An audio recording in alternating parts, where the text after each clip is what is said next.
오늘은 마약에 대한 공부를 하려고 합니다. 예전에 봤던 친구라는 영화가 좀 생각이 났었습니다. 친구라는 영화에 부산에서 아니다 괜찮아. 원래 약기운이 떨어지고 나면 이래 춥고 해경이고 막 그렇다. 무슨 약? 무슨 약? 저 역시 뭐 10대 청춘 시절에도 마약이 있었어요. 네, 안녕하세요. 허은하는 공부 중 오늘은 마약에 대한 공부를 하려고 합니다. 요즘에 뉴스 보면은 우리 아이들이 마약에 많이 노출되어 있다. 그리고 초등학생마저도 마약을 하는 학생들이 있다라는 얘기를 들으면은 정말 온몸에 식은땀이 나는 것 같아요. 우리나라가 이렇게 마약 천국이 됐다라는 건가? 예전에 봤던 친구라는 영화가 좀 생각이 났었습니다. 친구라는 영화에 부산에서 우리 회장님께 직접 이러한 궁금증을 좀 물어보기 위해 왔습니다. 네, 어머님들이 우리 연합 회장님이 잘하시는지 감시하러 직접 오셨는데 아이들에게 이 마약이 정말 이렇게 노출이 되어 있는지 이러한 궁금증을 좀 물어보기 위해 왔습니다. 제가 잘 온 겁니까? 예, 잘 오신 것 같습니다. 네, 그럼 우선 제가 잘 왔다고 말씀해주신 우리 위원장님 소개를 좀 하도록 하겠습니다. 제가 연합회장님이라고 말씀을 드렸습니다만 직접 PR을 부탁드립니다. 예, 반갑습니다. 저는 지금 부산시 한국총연합회 회장을 맡고 있고 주로 청소년 관련된 봉사활동을 많이 하고 있습니다. 그래서 경찰서에 아동 청소년 보호위원 활동도 했고 청소년 지도위원 활동을 지금도 하고 있는데 중요한 거는 그 마약이라는 게 처음에는 우리나라 청정 국가였는데 어느새 일상적으로 주변에 와 있다는 거에 대해서 너무 놀라서 지금 허은하 공부방에 초대해 주셔서 제가 알고 있는 현장의 소리를 좀 전할까 해서 이렇게 또 참여를 했습니다. 오늘 너무 네, 반갑습니다. 예. 반갑습니다. 그러면 누구보다도 우리 학부모들의 목소리 이게 진짜냐라는 것에 대한 답을 잘 해주실 수 있는 분이시지 않을까. 근데 지금 여기 참여하신 분도 그렇고 사실은 저는 이제 마약 이전에 예나 지금이나 항상 사각지대 청소년 아이들한테 가장 나쁜 유해 환경이 가까이 올 수 있다는 것에 대해서 마음이 아픕니다. 왜 그러냐면 저 역시도 뭐 10대 청소년 시절에도 마약이 있었어요. 제가 알기로는 그때 감기약 좀 주로 아이들이 괴롭고 힘들 때 감기약 몇 개 사서 먹으면 뭐 좀 이렇게 그 고통을 좀 잠시 잊을 수 있다라는 그게 벌써 언제 때 얘기입니까? 굉장히 오래된 얘기죠. 80년대, 90년대 그런 게 있었어요. 그래서 70년대 후반에도 부산 같은 경우는 아무래도 항구 도시고 지금은 워낙 세상이 글로벌되다 보니까 너무나 쉽게 직구로 들어오고 하니까 그 마약 자체가 저도 놀래고 우리 아이들 입장에서는 정상적인 환경이라기보다는 그냥 일반적인 애들은 그런 경우가 잘 없지만 아까 말씀드린 것처럼 좀 소외된 아이들, 좀 케어를 받지 못하는 아이들한테는 굉장히 유혹의 손길이 빠르다. 그 부분이 계속 그걸 어떻게 하면 그거부터 차단해야 되는데 저는 그게 첫 번째 우선순위라고 생각하고 그 다음에 우선 이런 뭐 식약청에서 관리하는 지금 잘못된 관리, 펜타닐, 해치 같은 경우는 그런 마약 성분이 있기 때문에 그런 부분을 우리가 사회 제도적으로 막아야 되는데 그 전에 청소년들 사각지대부터 케어가 중요하다. 그리고 지속적인 계도하고 노력하고 공부시키고 홍보하고 이런 게 필요하지 않나라고 생각이 듭니다. 예. 그러면은 실제 현장에서 경험을 해보신 거라던가 아니면 그 들어보신 적이 있으십니까? 뭐 제 경험은 우리 아이들 경험은 결국은 제가 육안으로 보지는 않았고 그냥 부산 마약 퇴치 본부에 계신 그 분들하고 이제 소통하면서 이렇게 현장의 소리죠. 현장 소리를 들어보면 부산 경남만 해도 언론에 나와 있던 것처럼 250여 의료기관에서 처방전 나가서 거기에 다 10대 애들이 그 펜타닐 그거를 처방받은 건데 지금은 이제 식품의약관리처 규정을 만들어 놨는데 그 아이들이 접했던 그 사례를 들어보면 예를 들어서 사탕 같은 경우도 있고 또 음료 서울에서 전에 있었던 그런 요구르트 같은 거에 대해서 자체 제조한 거에 대해서 그런 성분을 넣어서 뭐 잠이 안 온다 공부할 때 도움이 된다 사실 그런 효과가 없지 않아 있긴 있답니다. 잠이 안 온답니다 처음에. 근데 그런 부분이 좀 더 내가 학업에 대해서 욕구가 강한 아이들은 그런 게 나쁘다라기보다는 그냥 단순하게 잘못된 어른들이 아이들한테 그거를 약간 중독성으로 판매하기 위한 그런 결국 나중에 약을 팔기 위한 과정이잖아요. 그런 부분인데 아무래도 현장에서는 지금 뭐 아까 말씀드린 것처럼 10대 아이들이 노출되는 그 초등학교도 저는 지금 뭐 아까 말씀드린 것처럼 10대 아이들이 노출되는 그 초등학교도 조금 똑같은 얘기예요. 호기심에 이게 뭔데라고 먹어보니까 뭐 잠이 안 오더라는 그런 건넸던 어른들을 역추적하더라도 그 중심에는 비행 청소년 같은 아이들을 통해서 또 다시 한번 건너가는 그런 것 같아요. 일반적인 부모들하고 접하지는 않지만 그쪽에 있는 아이들한테는 굉장히 유혹이 좀 심하고 강하다는 것 때문에 가급적인 거는 우리가 마약 퇴치 본부하고 협치해가지고 이렇게 활동을 하면은 사례를 얘기를 하는데 여기 계신 분들은 전혀 그런 거하고 사실 관계가 없죠. 그렇지만 이제 내 아이를 키운 부모 입장에서 주변에 소외된 아이들이 접했을 때 또는 주변까지 가까이 오니까 항상 기본 호기심부터 시작하니까 그 이전에 이 마약 자체 호기심이 아니라 이걸 하게 되면 무조건 인생 모든 게 끝난다. 극단적인 그런 처방 교육 아니면 이거 막기 어렵다. 그런 생각.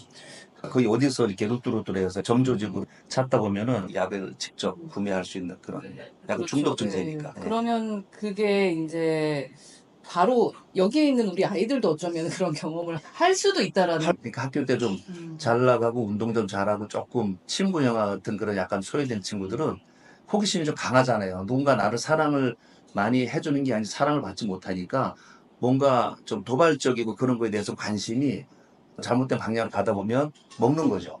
그 친구 영화 그 안에 보면 그 영화 소재 안에 실제 마약이 나오고 또 거기서 그 당시에도 그렇게 있었지만 그때는 성인 위주로 그렇게 좀 유흥업소 위주로 그런 게 있었는데 지금은 우리 삶에 가까이 와 있으니까 그게 제일 무섭다는 거죠.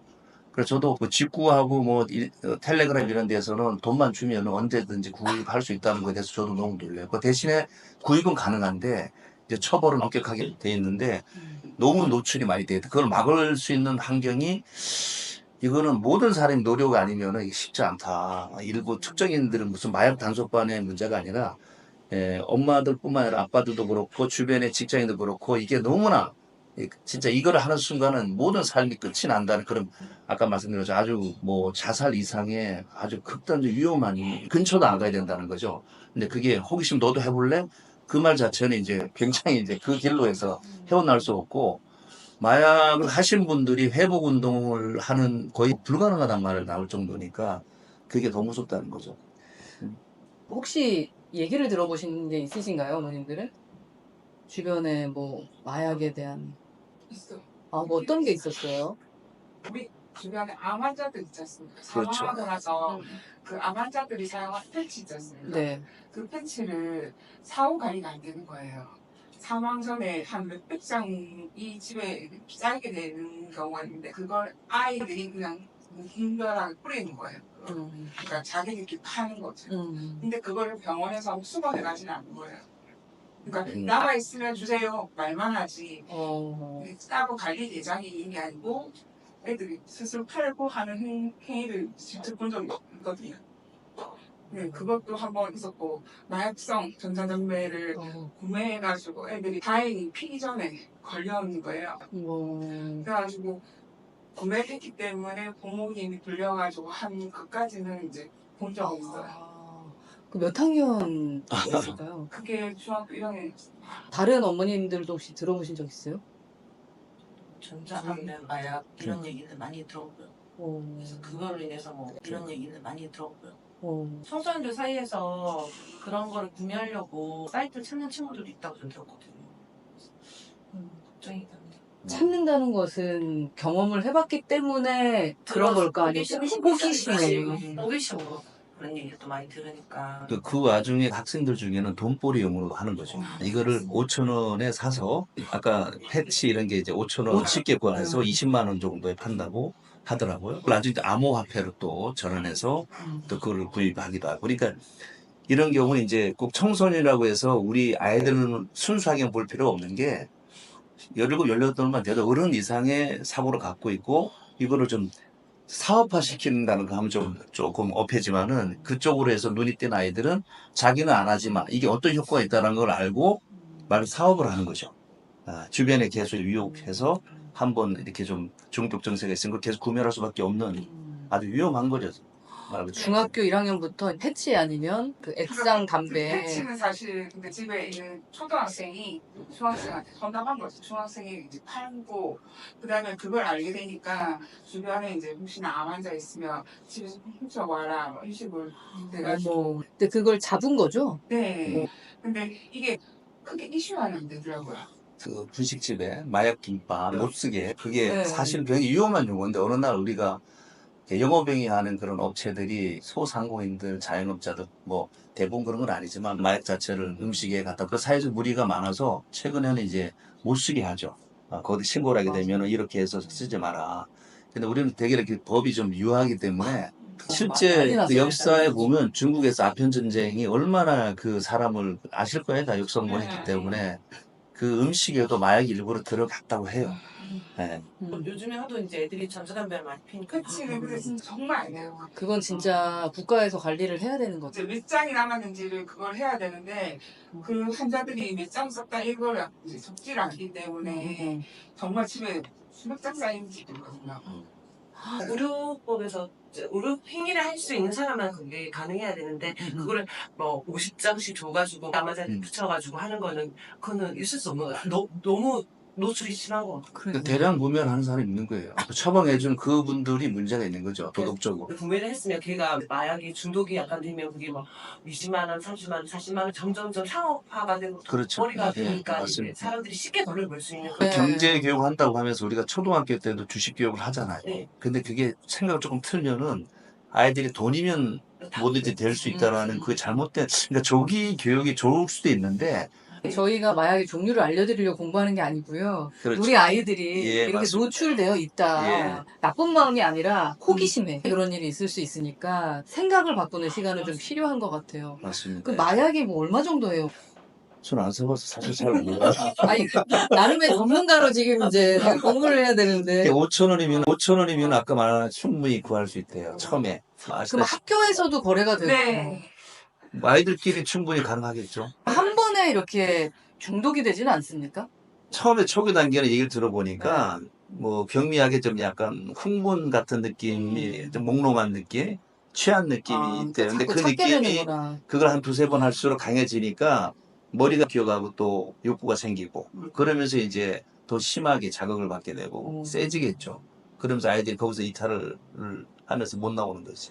그러면 청소년 지도하실 때 학생들이 혹시 상담은 회장님께 직접적인 상담을 한 적은 없고 제가 교육을 한 적이 있어요. 그냥 아빠 입장에서 얘기해 보면 어떤 상담을 했어요?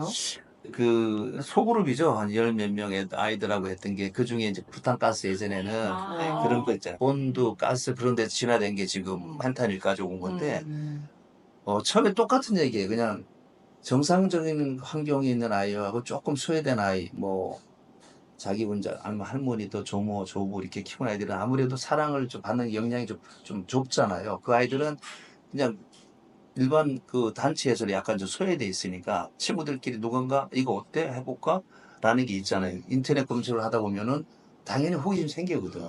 그럼 누가 그 안 된다라는 사전 교육이 많이 없던 아이들 같은 경우는 친구를 통해서 한번 해보는 거죠. 근데 거기서 발을 빼고 싶은데 중독이 강한 애들은 못 태어나는 거예요. 진짜 치료를 받지 않으면 불가능한 거죠. 의학 치료 받을 그 전 단계에 있는 아이들은 얘기를 하다 보면 결국 부족했던 게 사랑이더라고. 사랑. 나를 관심 갖고 줄 그런 환경이 안 되니까 한 거지. 안 그러면 내가 이걸 뭐하러 하냐라고 말하는 아이들도 있거든요. 그거 볼 때는 저도 부모 입장에 너무 마음이 아프고 어떻게 하면 저 아이들이 좀 똑같은 환경은 아니더라도 우리 사회에서 책임 갖고 케어할 수 있는 일이 없을까라는 생각을 많이 하다 보면 아까 말씀드린 것처럼 내 아이는 아니기 때문에 괜찮다가 아니라 그 아이가 잘못된 길로 가서 결국은 잘못된 행위로 인해서 우리가 부정적으로 내가 그 피해자가 될 수 있다라는 생각을 하면 모든 부모들이 다 나서야 된다라는 저는 그런 생각을 많이 하는 거죠.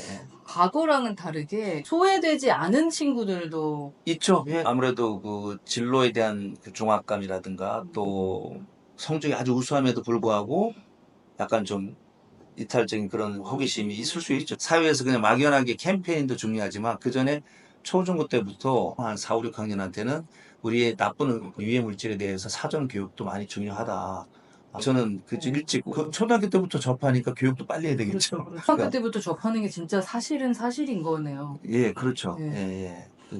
기존에는 이제 나 때는 말씀해 주셨던 것처럼 기존에는 소외된 아이들이 예. 예를 들어 이제 일탈하는 예, 일탈하는 맞습니다. 과정에서 이런 마약인지 모르고 사실은 그리고 아니 마약을 접하기도 하고 또 그 마약을 통해서 그 경제적인 활동을 좀 하셨던 예. 아이들이 있는 반면 요즘 같은 경우는 그냥 호기심에 남들이 하고 스트레스 때문에 또 너무 손쉽게 구할 수가 있으니까 이 마약에 노출되는 것은 현실이구나 네. 라는 것을 좀 맞습니다. 우리가 알게 되는 것 같고 그러니까 우리 아이는 아닐 거라는 생각을 하지 말아야 되는 그럼요. 알 수가 없습니다. 알 수 없습니다. 아닐 거라는 생각을 하지 말아야 되는 그럼요. 알 수가 없습니다. 알 수 그 없습니다. 정도 차이가 있을 수 예. 있으니까 알 수가 그래서 없죠. 이제 우리 회장님 말씀하셨던 대로 초등학교 한 4, 5, 6학년 때부터 이 마약이라는 데 노출이 되면 더 떨어져야 돼요? 네. 스마트폰을 들고 있는 아이가 스마트폰. 네. 부모님도 교육을 받아야겠네요. 네.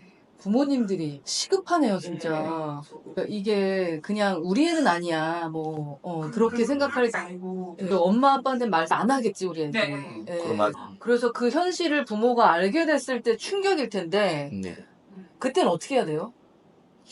뭐 제가 만약 그런 일이 있었다 음. 말이지 집안에 그러면은 또 이성적으로 애를 다그치기 전에 일단은 의료기관하고 좀 협의해서 그럼. 상담하고 이제 내 아이 성향을 좀 살펴야겠죠 면밀히.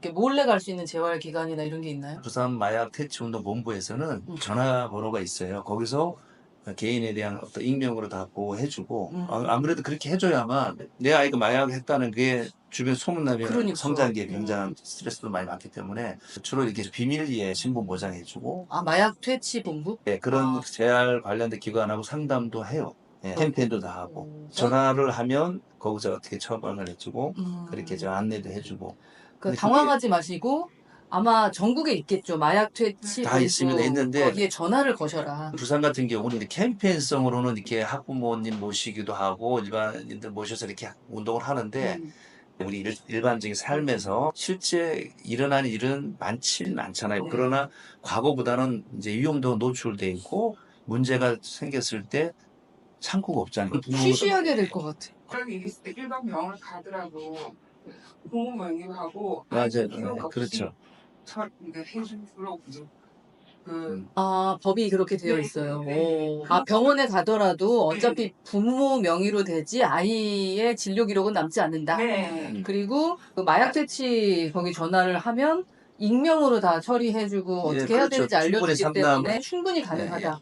라는 그걸 좀 더 적극적으로 많이 해야 될 필요성이 있다. 아이들은 그게 마약이고 나쁜 건지 모르고 했을 거예요. 그럼요. 거의 그냥 모르겠어요. 그런가 보다라고 단순 호기심이 제일 클 거예요. 그래서 아까 말씀하셨던 것처럼 다그치지 말고 내가 먼저 전화해서 상담하고 좀 어느 아이- 정도 예. 수준인 줄 알면 병원을 갈지 해야 치료를 되니까. 받아야 되니까 그 중독증이 심하면은 분리치료를 받아야 되거든요. 저희 회장님께서 항상 마약 이 부분에 대해서 굉장히 또 신경을 많이 쓰시고 저희 연합회 전체에서 이제 캠페인을 또 따로 하거든요. 전체적 캠페인을 저희 연합회에서 하는데 사실 저희가 그때는 뭐 이렇게 들어도 별 경각심 약간 좀 안타까움이 있습니다. 이게 다 한 명의 책임은 아닌 것 같아요. 이게 다 그렇죠, 공동체의 그렇죠. 책임을 다시 한번 해서 회장님들이시라서 확실히 다르시네요. 가장 걱정이 되는 건 좀 마약이더라고요. 어떤 식으로 교육청에서 이제 교육감님하고도 할 때도 있고 금방 우리 캠페인 북부 한단회장 말씀처럼 이제 각 지원청에 이 학부모 임원분들 협약을 같이 하죠. 그 거리 캠페인도 하고 뭐 어떤 특정한 학교가 할 때도 있고 해서 주로 많이 하는 편이에요. 회장님 큰일 하고 예. 계시군요. 아마 전국- 전국교육지원청에서 교육부에서도 그런 거에 유해 물질에 대해서 위험성을 알기 때문에 권유도 많이 하고 자체 많이 하는 걸로 알고 있습니다. 교육감님들한테 그런 얘기도 많이 말씀드리고 하면 학부모는 예산이 있는 게 아니겠다 보니까 네. 이제 각 지원청하고 협약을 해서 그런 그 지원을 또 많이 받고 있습니다. 그러면 우리 위원장님이, 그러니까 회장님께서 저희 아무래도 개혁신당 당원이시잖아요. 네. 그리고 또 위원장, 지역위원장이시기도 하고, 우리 개혁신당이 할 수 있는 일이 뭐가 있을까? 저 개혁신당이 할 수 있는 거는 제 개인적인 바람은 지금 젊고 또 당 네. 자체가 미래지향적이고 진짜 미래 인재를 키우려고 하는 큰 슬로건을 갖고 하는데 그 중심에는 그래도 이렇게 학부모회 같이 지금 40대에 가장 집중적으로 계세요. 그쪽에 계신 분들하고 좀 많은 소통도 하고 또 학부모의 마음이 겨우 미래를 키우는 아이들 그렇죠. 키우는 그 네. 마음이기 때문에 개혁신당 입장에서는 굉장히 그쪽에 함께 뭐 또 공유할 수 있는 거를 좀 많이 했으면 좋겠다 네네네. 생각이 들어요. 개혁신당이 마약 관련돼서 뭐 당 차원에서는 지역 밀착형으로 같이 이런 캠페인을 했으면 좋겠다는 생각도 들죠. 지금 뭐 큰 여당이나 야당이나 이런 캠페인을 거의 안 합니다. 그러니까, 이런 데안 그럼 하고 같이. 그냥 학부모하고 연대하든 어떤 단체 연대하든 학부모. 당에 대한 정체성을 좀 더 친화적이고 음. 좀 더 이렇게 친숙하지 않을까 싶은 생각이 많이 그쵸, 듭니다. 그쵸. 예. 그럼 캠페인을 어떻게 하고 계세요? 주로 캠페인할 용도는 기본적으로 피켓 같은 거를 또 만들어서 또 아이들한테 유인물 배포하고 또 지나가는 시민들한테도 권유하고 우리도 진짜로 캠페인을 학부모 연합회와 이제 부산에서 우리 어머님들과 함께 연대해서 캠페인을 좋죠. 한번 하러 그거는- 같이 나와도 되겠네요. 개혁신당뿐만 아니라 네. 민주당이든 국힘이든 어떤 당이든 간에 아이들 위한 모든 거는 좀 하나라고 생각해요. 맞아요. 그렇기 우리 애들 때문에 문제니까. 서로 연대해도 저는 나쁘지 않다고 생각해요. 모든 우리 미래를 생각하는 이런 정당이라면은 그쵸. 함께하는 게 오히려 반대 이유가 없을 것 같아요. 제가 네. 볼 때. 가장 정상적인 개혁신당 먼저. 이러면은 네, 너무나 큰 도움이 됐고, 특히 학부모 회장님도 우리 오셔서 사례까지 얘기해 주시니까 정말 더 도움이 됐던 것 같습니다. 여러분들도 도움이 많이 되셨죠? 자, 오늘 이 말씀해 주신 우리 당협위원장님이시자 학부모연합회 회장님, 이재용 회장님의 마무리 멘트를 듣고 이제 마칠까 합니다. 아마 미래 정치는 지금 결국 우리 아이들을 잘 어떻게 케어하고 잘 키워야 되는 게 제일 중요한 것 같아요. 그래서 어른들이 좀 아이들 보고 또 배워야 할 문제도 있고 또 아이들이 어른들 보고 뭐 배워야 될 게 좀 많아야 되는데 지금의 이 혼탁한 이런 국내 정세를 보면 참 걱정도 많이 돼요. 지금 허은하 대표님의 교육 관련된 자리는 우리 참여했던 학부모 회장들 큰 도움이 될 것 같아요. 마약에 대한 심각성이 남의 얘기가 아닌 우리들 얘기가 되고 또 잘못되면은 결국은 먼 훗날 부메랑에 대해서 우리가 헤어날 수 없는 일이 생길 수 있다라는 그런 큰 위험성을 느껴서 여기에 많은 관심을 가지시면 좋겠습니다. 감사합니다. 네. 예. 감사합니다. 와. 우리만의 교육위원회, 우교위 오늘 공부 열심히 했고요. 이 공부라는 게 사실 학교 좋은 데 가기 위한 공부뿐만 아니라 우리 아이들의 마음을 읽는 것도 공부를 해야 되는구나 라는 것을 알게 되는 시간이었습니다. 다음 시간에 또 뵙겠습니다. 여러분 안녕.